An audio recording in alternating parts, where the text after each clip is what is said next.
Depuis des décennies, les bases militaires ont signalé que des appareils non identifiés pénétraient les espaces aériens les plus réglementés. Est-ce que ce sont les soviétiques ou s'agit-il d'autre chose? Ces objets volants non identifiés sont-ils le reflet d'une technologie d'espionnage de pointe? Il y a un intérêt manifeste pour notre technologie. Ou bien y a-t-il autre chose? Une explication surnaturelle? Était-ce une arme? Un avertissement? Qu'est-ce que c'était? Voici quelques-unes des apparitions d'ovnis les plus extraordinaires de l'histoire. Nous voyons ce qui semble être un faisceau lumineux descendre au sol. Sur des bases de l'US Air Force situées en ligne de front pendant la guerre froide. Bon sang, mais à quoi il joue? Stop. Si des objets volants non identifiés infiltrent des installations top secrètes, faut-il mettre le monde en alerte rouge? Des objets volants non identifiés ont été aperçus dans nos cieux depuis des décennies. Des milliers d'observations d'OVNI ont été recensées dans les dossiers officiels du gouvernement. La plupart ont une explication logique, scientifique. Pourtant, certains cas sont restés inexpliqués, classés top secret, non identifiés. Les dossiers récemment rendus publics peuvent-ils révéler la vérité sur ces apparitions d'OVNI? La nuit de Noël, en 1980, les agents... On aurait dû une sorte de lumière blanche. Les deux patrouilleurs sortent de la base et pénètrent dans la forêt pour en savoir plus. Quand Burroughs sort de la voiture, il remarque tout de suite quelque chose d'anormal. Il y avait une sorte d'électricité statique dans l'air. Quelque chose n'allait pas. Stephens a dit « Bon, fichons le camp d'ici et retournons à la grille ». Burroughs et Stephens rentrent à la base. Ils ont besoin d'une autorisation avant de poursuivre leur enquête. Je suis sorti en vitesse pour aller téléphoner. Le chef d'équipe avait reçu confirmation que quelque chose qui se trouvait sur la zone avait disparu des radars. Le bureau des autorités de police de la RAF de Bentwaters avertit la police du c'est le premier maillon d'une chaîne de documents de ce qui sera considéré comme l'une des observations d'OVNI la plus importante de l'histoire. Le sergent-chef, Jim Penniston, et le pilote Edward Cabanzak sont désignés pour rejoindre Burroughs. Leurs ordres, enquêter sur des lumières non identifiées dans la forêt de Rendlesham. Pendant qu'on roulait, on voyait toujours les lumières dans la forêt. Finalement, on est arrivé là où le camion ne pouvait plus aller plus loin, et on s'est arrêté. Stop. Au début des années 90, Nick Pope a travaillé pour le ministère de la Défense du Royaume-Uni dans l'unité chargée d'enquêter sur les ovnis. Pendant que j'étais sur le projet OVNI du ministère de la Défense, il me semblait évident que l'incident de la forêt de Rendlesham était le cas d'observation d'OVNI en Grande-Bretagne le plus important et le plus convaincant. Pendant son séjour au ministère, il étudie les dossiers de Rendlesham. Quand on reliait entre elles les 3 empreintes relevées, elles formaient un triangle. C'était la preuve matérielle qu'un objet avait en quelque sorte manœuvré dans cette petite clairière. Quel est cet objet? Est-ce que ce sont les soviétiques ou s'agit-il d'autre chose?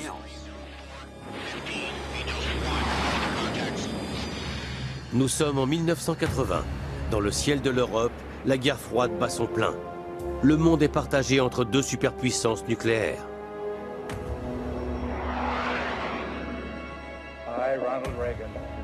Ronald Reagan vient d'être élu président des États-Unis.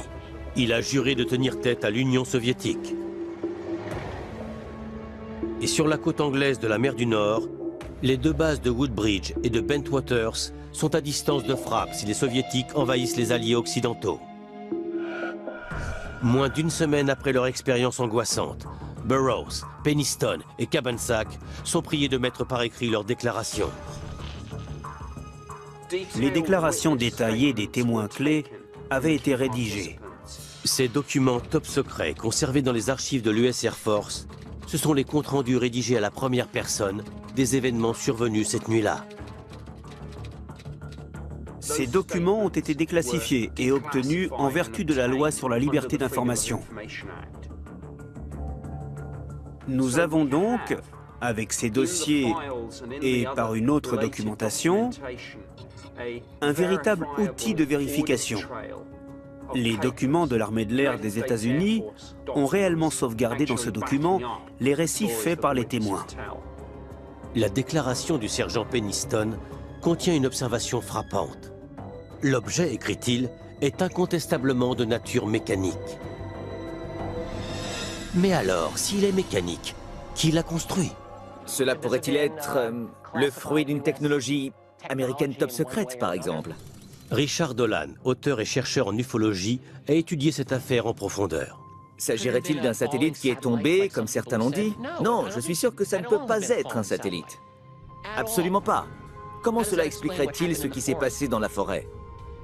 Les Russes? Je n'y crois pas, parce que il n'y a aucune preuve, il n'y a aucune raison de penser que ce soit issu de la technologie russe. Le mystérieux événement survenu près des bases jumelles serait-il lié à Un nombre d'allégations ont été faites au fil des ans, disant que des armes nucléaires étaient stockées à Bentwaters et à Woodbridge. C'est une politique établie depuis longtemps par le gouvernement britannique de ne faire aucun commentaire à ce sujet, de ne pas confirmer ni démentir la présence d'armes nucléaires à un endroit spécifique et à un moment donné. Mais il existe un lieu tristement célèbre qui relie sans conteste les armes nucléaires aux allégations sur les ovnis. Los Alamos est un des endroits clés à citer quand on veut parler du lien entre les ovnis et le nucléaire. C'était vraiment le centre de la technologie nucléaire américaine. Los Alamos, au Nouveau-Mexique, est le lieu de naissance légendaire de la bombe atomique. C'est ici que les plus grands cerveaux du XXe siècle conçurent et développèrent la bombe atomique. 3, 2, 1... Nous avons la trace d'un assez bon document qui relie les observations d'OVNI aux principales installations nucléaires. Et ce que vous constatez, rapport après rapport, c'est que bon nombre de ces événements étranges ont été observés par des scientifiques reconnus. Décembre 1948, Université du Nouveau-Mexique. L'astronome Lincoln Lapaz témoigne avoir vu une grosse boule de feu verte depuis son labo d'Albuquerque. Il calcule sa trajectoire et réalise qu'elle se dirige vers Los Alamos, le centre de recherche atomique le plus important au monde à cette époque-là. Un objet inconnu a été suivi. Il allait à une vitesse incroyable. Ce n'était pas un de nos missiles. C'était un objet qui se déplaçait à la vitesse de 28 000 km/h. C'était complètement hors norme, vous savez, à cette époque. Aucun avion n'atteignait même la vitesse de 1600 km/h.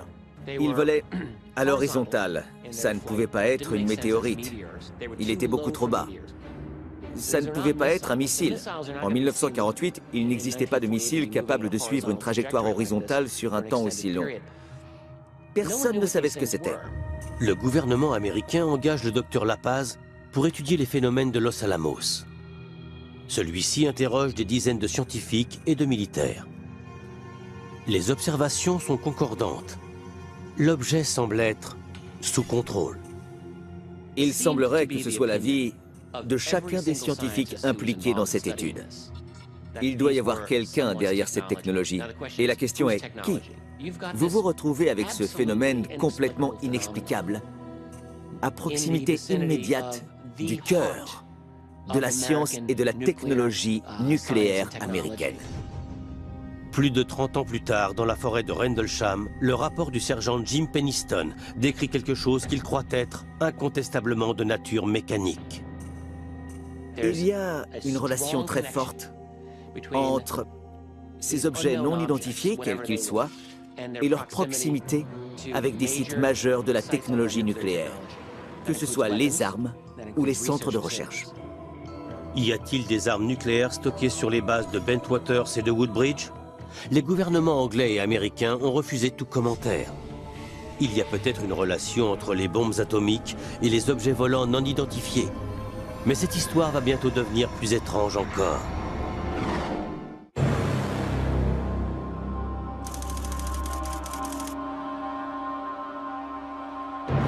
Nous apercevons des lumières dans la forêt de Rendlesham. Pendant les 2 nuits suivantes, les étranges lumières sont de retour près des bases jumelles. Aucune trace des observations de la 2e nuit n'a jamais refait surface. Mais pour la 3e nuit, c'est différent. Cette fois, des officiers supérieurs sont sur place. Le vice-commandant de la base, le lieutenant-colonel Charles Holt, est personnellement témoin. Il a décidé de se rendre à la clairière où Burroughs et Penniston avaient fait leur découverte la première nuit. L'intention de Holt était de désamorcer toute la situation. Des rumeurs sur les observations d'OVNI se propageaient sur toute la base. Holt souhaite donc y mettre un terme et démystifier cette absurdité au sujet des ovnis. Ce qui va se passer ensuite fera l'objet d'un des meilleurs rapports officiels sur les observations d'objets volants non identifiés. Le colonel Holt avait pris avec lui un petit magnétophone à cassette portable.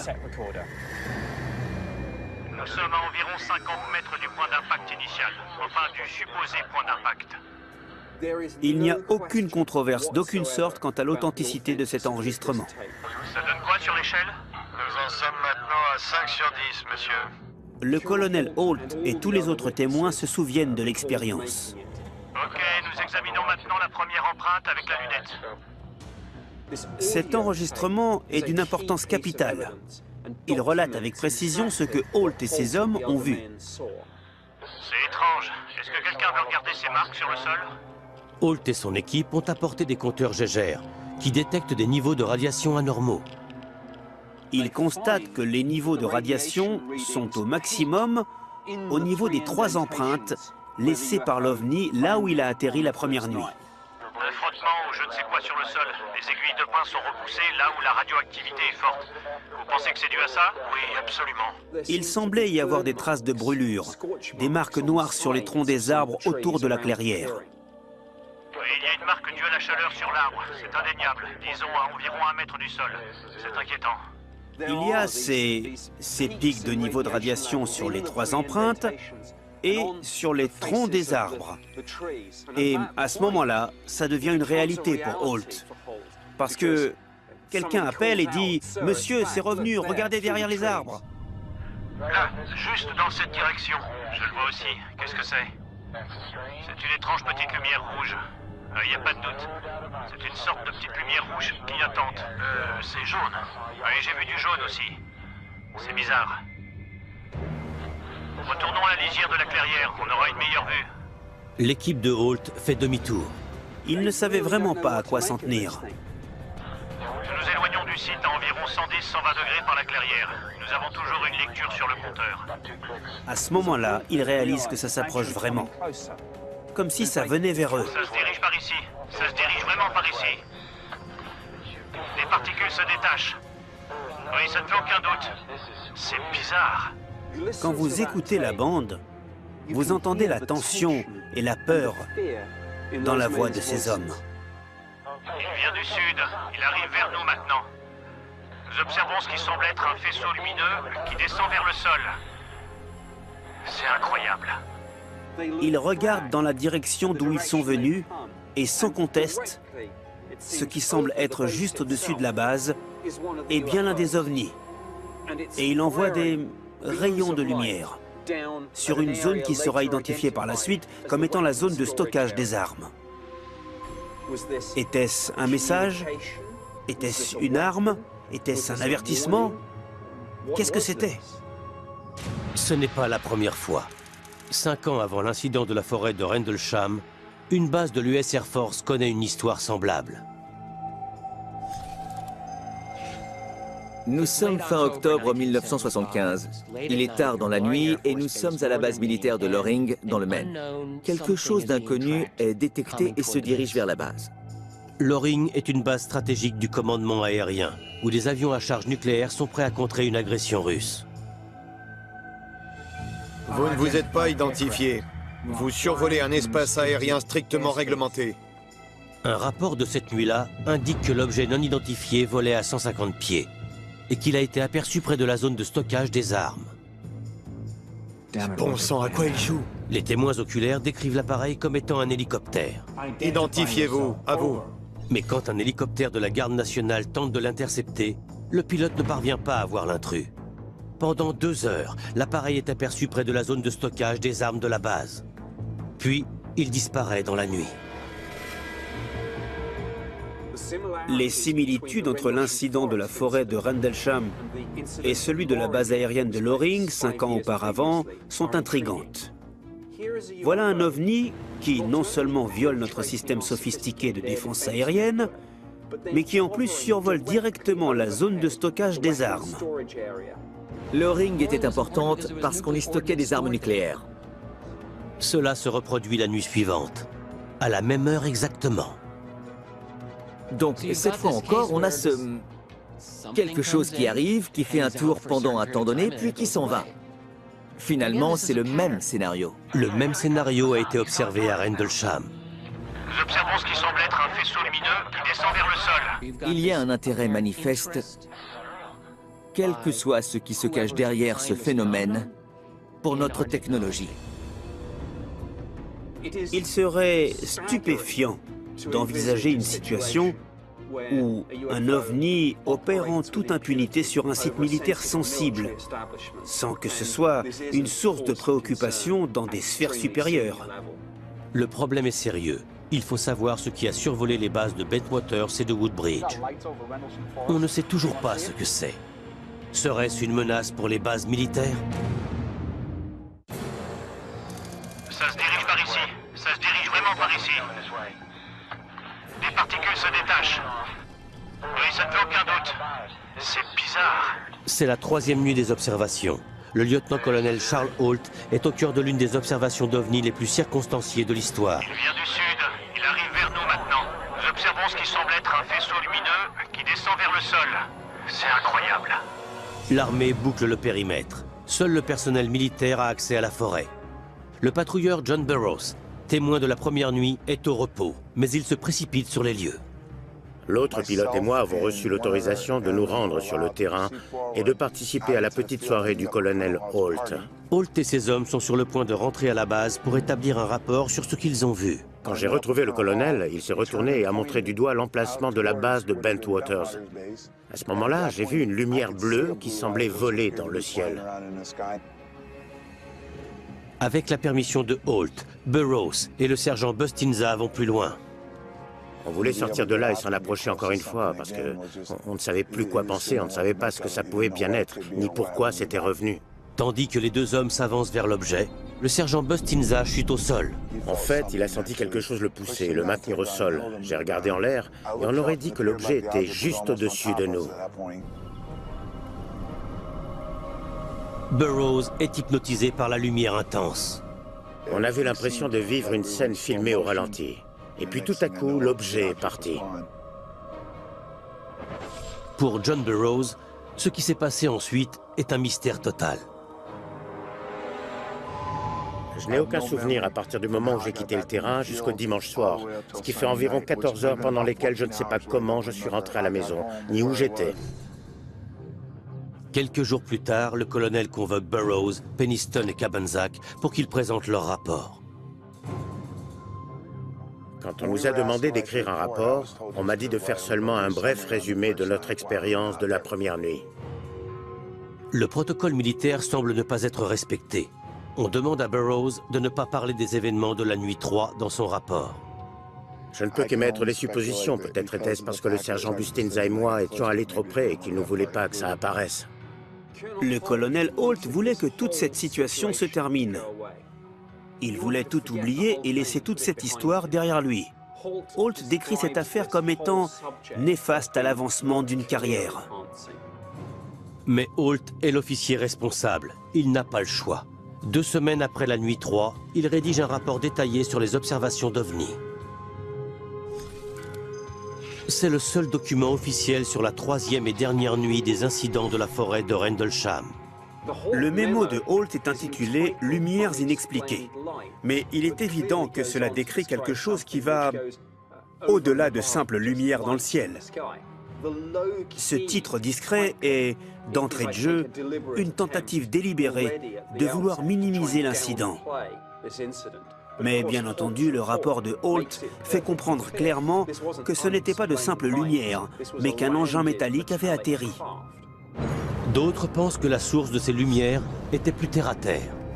Mon sentiment est que ce qu'ils ont pris pour les lumières d'un ovni était celle du phare de Orford Ness. Tim Printy est un sous-marinier de l'US Navy à la retraite. Il est chercheur en ufologie et il est sceptique. Le phare se trouvait dans la même direction que celle que les aviateurs ont prise. Le phare d'Orford se trouve à 10 km exactement à l'est de la forêt de Rendlesham. Ils sont sortis par la grille est, ils ont marché dans les bois, ils sont arrivés dans un champ. Et de ce champ, on peut voir la lumière du phare assez loin. Le rapport de police confirme l'hypothèse de Printy. Au cours de leur enquête, ils indiquent que les seules lumières visibles par les officiers sur place étaient celles du phare d'Orford. Printy va encore plus loin. Il pense que l'enregistrement de Holt est la preuve qu'ils ont vu les lumières du phare, et rien de plus. Sur l'enregistrement du colonel Holt, vous avez une courte indication temporelle. Ça revient toutes les 5 secondes. C'est précisément le temps de rotation du phare d'Orford Ness. Il y a un court passage sur la bande qui semble bien correspondre à l'intervalle dont parle Printy. C'est là, un flash entre les arbres, et ça revient. Regardez. Le voilà. Ah oui, je l'ai vu aussi.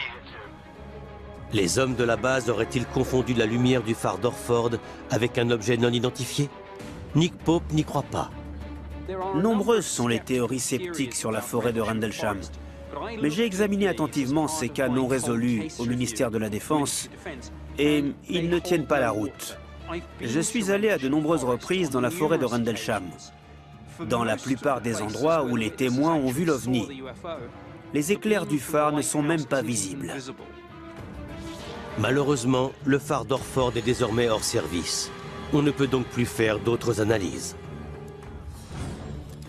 Même si les lumières aperçues par Holt et Burroughs provenaient du phare, cela n'explique pas les expériences étranges des autres témoins.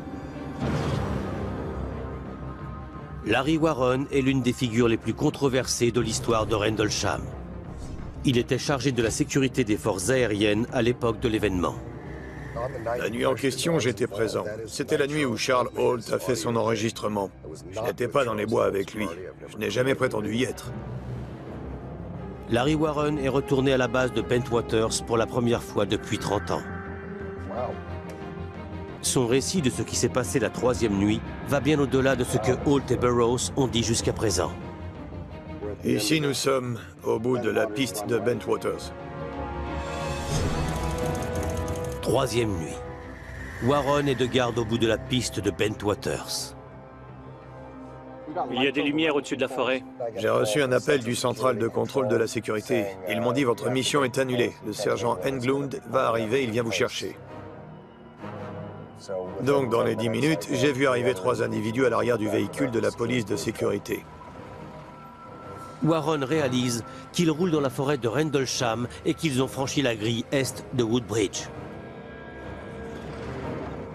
Et c'est là que tout a... Eh bien, tout a mal tourné pour moi. Warren arrive au camp de base des opérations. On lui ordonne immédiatement de fouiller la forêt. J'ai vu des lumières au loin. Au début, rien ne lui semble sortir de l'ordinaire. Tout était normal. Je pensais que c'était un exercice d'entraînement. Mais c'est devenu bizarre. C'est devenu étrange. L'histoire de Larry Warren va prendre une tournure surprenante, qui va bien au-delà de notre monde. 28 décembre 1980, la troisième nuit des observations d'OVNI. L'agent de sécurité de l'US Air Force, Larry Warren, avance avec précaution dans la forêt de Rendlesham, pas très loin de l'endroit où s'est produit l'événement de la première nuit. On est alors au milieu de la nuit. 2 nuits après le contact initial. Warren et les agents de sécurité se dirigent vers une clairière dans les bois. Il y avait une énorme charge d'électricité statique dans la forêt. On sentait nos poils se hérisser sur nos bras. Il y avait une sacrée énergie tout autour de nous. Warren déclare être entré dans la clairière. Et là, au-dessus du sol, il y avait une brume d'environ 15 mètres de diamètre. Ça ne planait pas, non, c'était comme du brouillard. Ces souvenirs vont bien au-delà de n'importe quel autre rapport. Les caméras, à ce moment-là, étaient derrière moi, sur la droite, juste ici. Elles filmaient cette chose, ce brouillard lumineux. C'est par là que les chefs sont arrivés. Oui, juste ici. Au-dessus de ce bouquet d'arbres, une lumière rouge est apparue. Et cette lumière rouge avançait. Elle a décrit un arc de cercle au-dessus du terrain, environ 6 mètres au-dessus de ce brouillard au sol, et ça a explosé. Quasi instantanément. Et le flash était si puissant que on est resté aveugle un moment. Le récit de Larry prend une tournure spectaculaire et dramatique. Il y avait cette chose. C'était comme dans un rêve.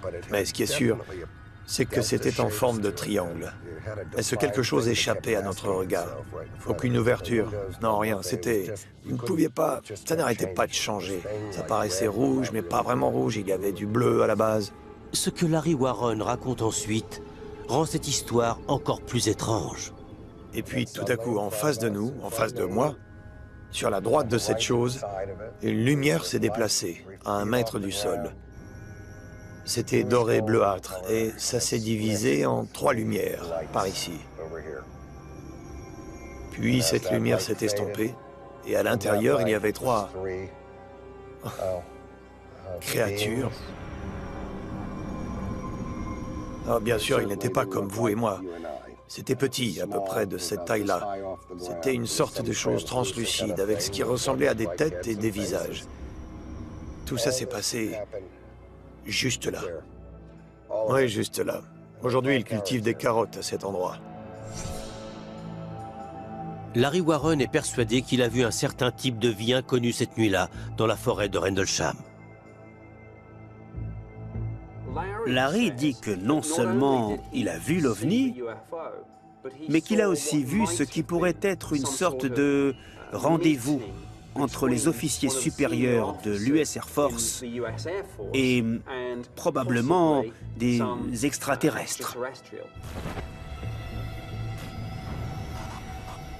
Les hauts gradés de la base ont nié toute implication, mais ils étaient là. Puis quelqu'un m'a tapé sur l'épaule et m'a ramené vers les véhicules. J'ai pris le bus pour revenir sur le site principal de Bentwaters. Alors l'agent Larry Warren fait ce que tout jeune homme de 19 ans aurait fait. Un appel en PCV pour les États-Unis d'Amérique. J'ai appelé ma mère. Je voulais qu'elle sache pour cette chose. Et j'ai dit, maman, tu vas pas le croire. Un ovni a atterri près de la base. Je l'ai vu. Je continuais de parler, mais on avait été coupé. J'ai raccroché. J'ai rappelé l'opératrice. Elle m'a demandé si j'appelais de la base. J'ai dit oui. Elle m'a répondu, quelqu'un a coupé depuis la base. Vous savez quoi? Je m'en doutais.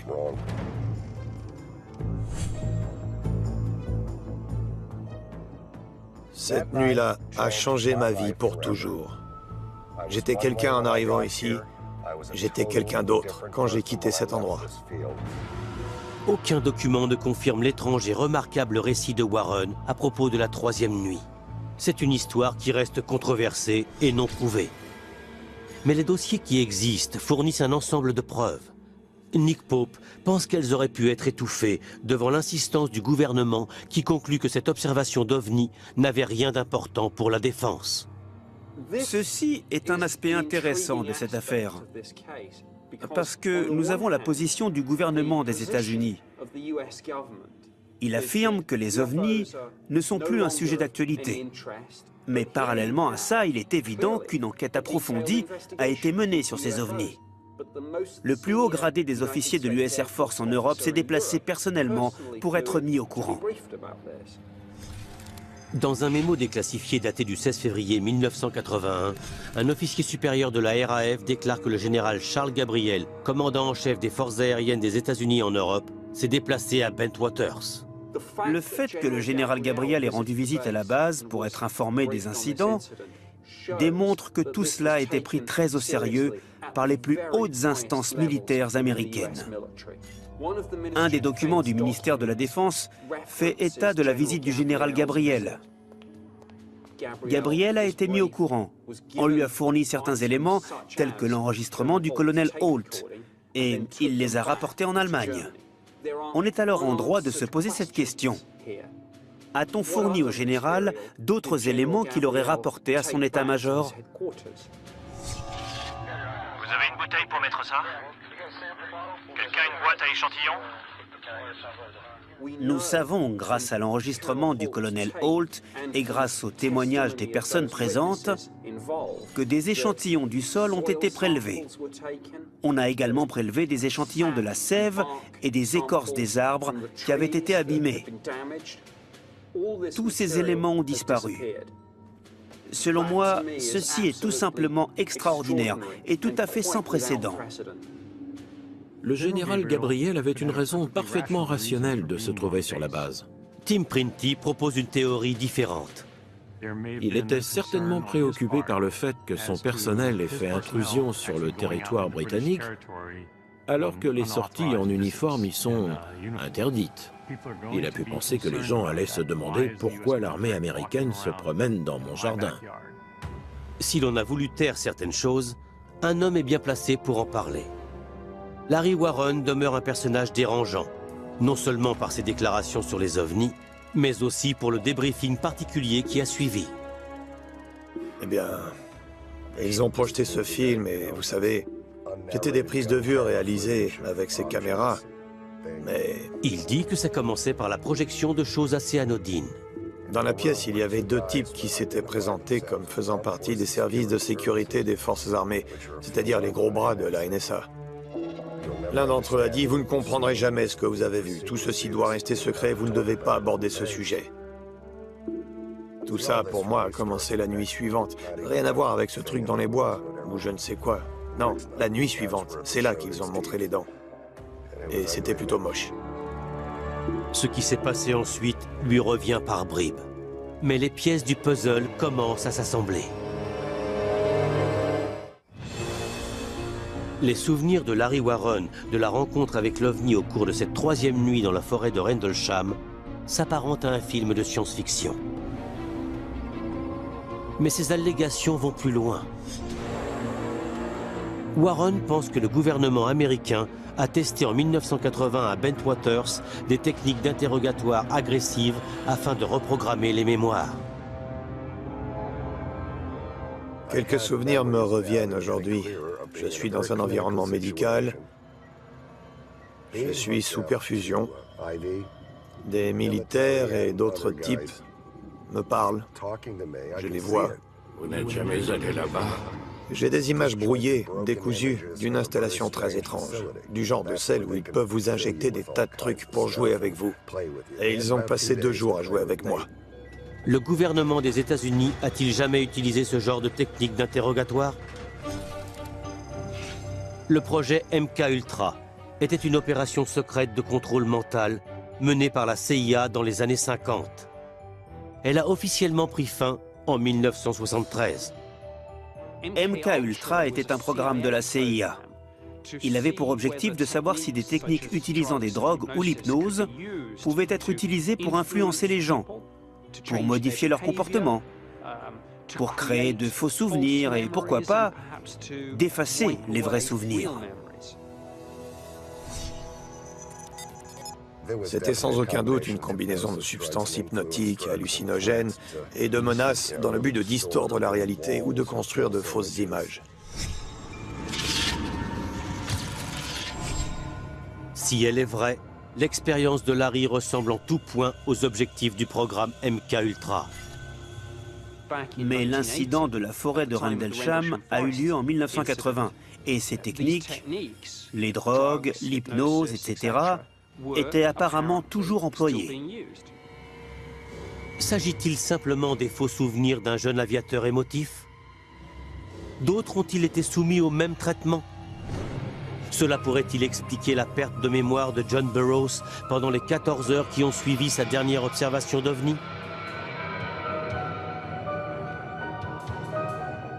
Je ne sais pas pourquoi, je ne m'en souviens pas. C'est une des choses qui me perturbe.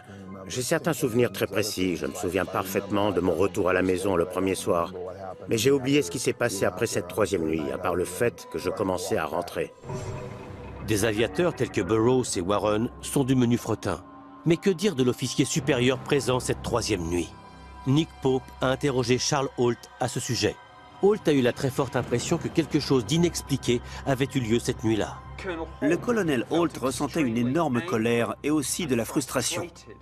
C'était dû au fait qu'un avion banalisé était arrivé à la base.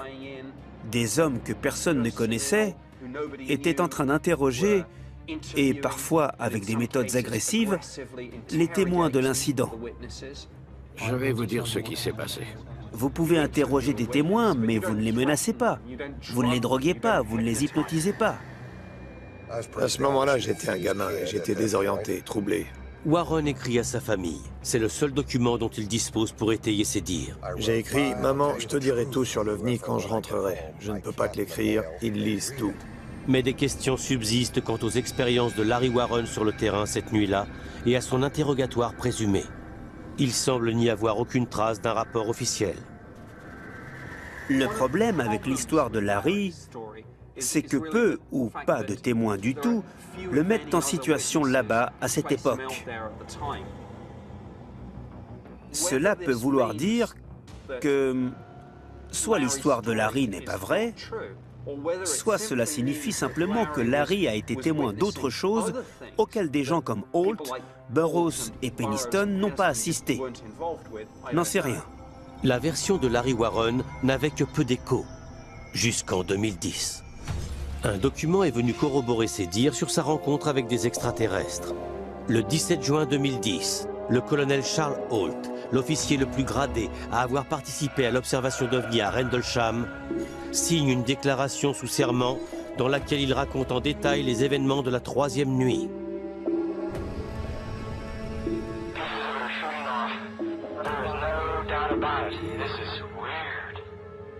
Holt déclare qu'il pense que les objets qu'il voit ont une origine extraterrestre.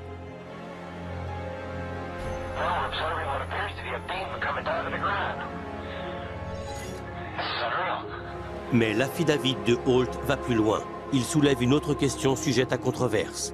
Y avait-il des armes nucléaires sur la base de la RAF à Bentwaters?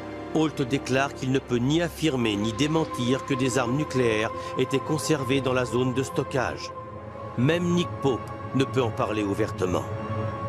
J'ai été au service du ministère de la Défense pendant 21 ans. Et dès le premier jour, j'ai signé la loi sur les secrets officiels, ce qui me lie pour la vie. Je ne dois ni confirmer ni démentir les histoires ou rumeurs qui circulent au sujet des armes nucléaires. Mais Larry Warren, lui, dira ce que les autres ne peuvent pas dire. Bentwaters et Woodbridge étaient des bases de la Royal Air Force de première ligne pendant la guerre froide. C'était une option de frappe de premier choix pour les Russes et nous le savions. Nous sommes devant l'entrée du bunker. On l'appelait comme ça à cause du matériel radioactif à l'intérieur, des charges nucléaires. Donc c'était chaud, c'était du nucléaire. Franchement, personne sur la base n'aurait parlé d'armes nucléaires, ça non. Larry Warren dit qu'on lui a parlé de la présence d'armes nucléaires au cours d'un exercice au bunker. J'ai travaillé ici une nuit pour remplacer un flic et j'ai eu pas mal d'explications sur ce qu'il y avait là-dedans. Il y avait un stock énorme d'armes nucléaires tactiques. Peut-on croire ce que nous dit Larry Warren?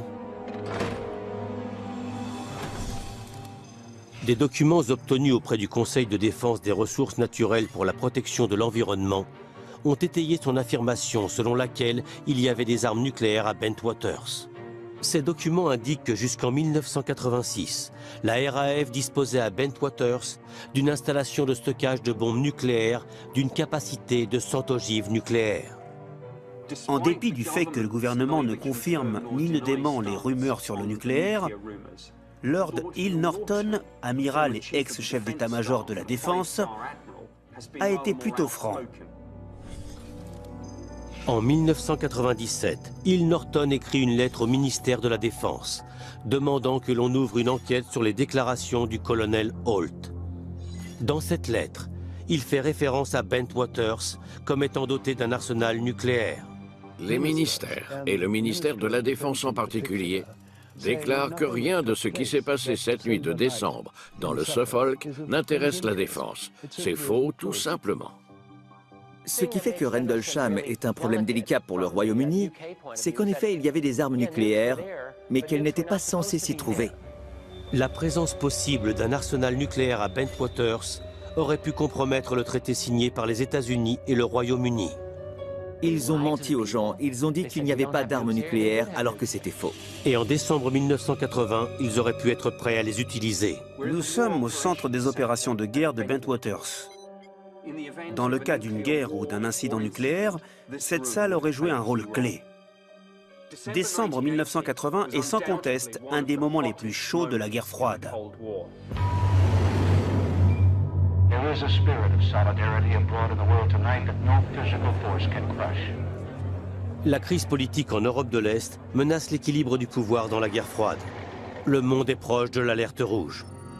Woodbridge et Bentwaters étaient des bases nucléaires avancées de l'OTAN à cette époque.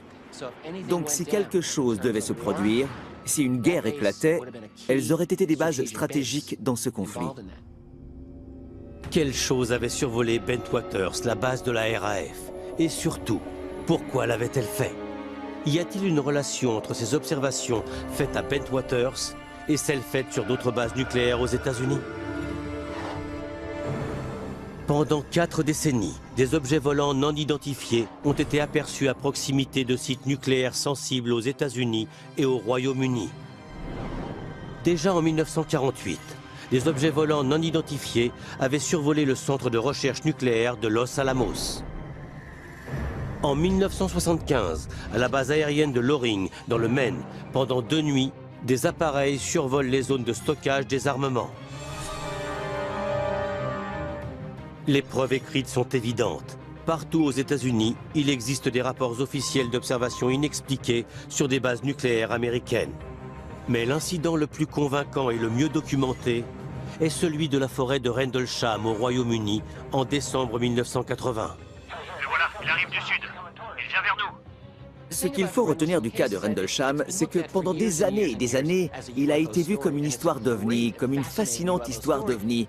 Mais je crois qu'il est important de garder à l'esprit qu'elle est en relation avec le nucléaire. L'élément clé de cet événement, c'est son lien avec le nucléaire. Ma première idée était qu'il s'agissait d'une sorte de prototype secret d'avion ou de drone. J'ai vraiment envisagé cette hypothèse d'avion secret espion ou de drone, tout simplement parce que les autres hypothèses allaient trop loin. L'affidavit du colonel Charles Holt indique clairement qu'il croit que les objets qu'il a vus à Bentwaters étaient d'origine extraterrestre. Richard Dolan a une théorie intéressante quant à l'exactitude des propos de Holt. Pourquoi d'hypothétiques aliens s'intéresseraient-ils à notre technologie nucléaire? La technologie nucléaire peut vraiment anéantir la planète, comme ça. Pendant les années 50, 60 et 70, cette planète a été soumise à plus de 2000 explosions d'engins nucléaires. 3 nuits d'observation, dont 2 d'entre elles soigneusement documentées, montrent que cet appareil est arrivé à un moment de tension historique sur le front de la guerre froide.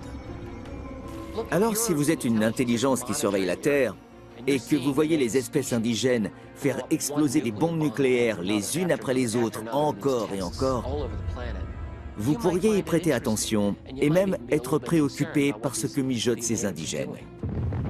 Tim Printy est sceptique. L'énergie libérée par une explosion nucléaire est très dévastatrice localement, mais relativement insignifiante lorsque vous l'observez depuis l'espace. Si vous vous trouvez sur la Lune, vous ne verrez probablement rien. Le rayonnement diminue avec la distance. Plus vous êtes loin, plus il est faible. De nombreux scientifiques ont souligné que la puissance des armes nucléaires serait insignifiante pour une espèce d'alien qui maîtrise le voyage dans l'espace-temps. Pourtant, les fichiers et documents officiels révèlent que quelque chose de bizarre s'est passé sur les bases aériennes de Woodbridge et Bentwaters en décembre 1980.